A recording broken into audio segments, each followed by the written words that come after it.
Dis jou tyd. Ja. Dus kyk, vir ons, dis nie ons besigheid nie, dis ons huis. So as mense op 'n dek sit, dis ons sitkamer. Ja. Want dis ons kombuis, ons bar. So ons kliënte wat hier inkom, almal wat saam met ons werk hierso ook, dis huis hier, jy weet, hulle hanteer elke kliënt so. Dis soos 'n vriend wat na jou huis toe kom. Vir my, dis waar kinders kan wees.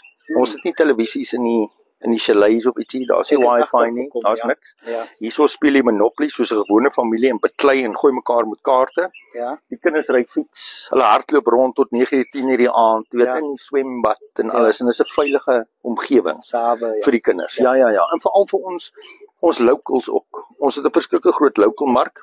Lekker om net vinnig weg te breek, ietsie te kom eet. Ons vat mense heen en weer oor die rivier van die Grabies kant af. En hulle kom kamp hierso. Ja. Weet, hulle is in Kakamas, dis 17 km wat kom kamp hierso vir 'n week.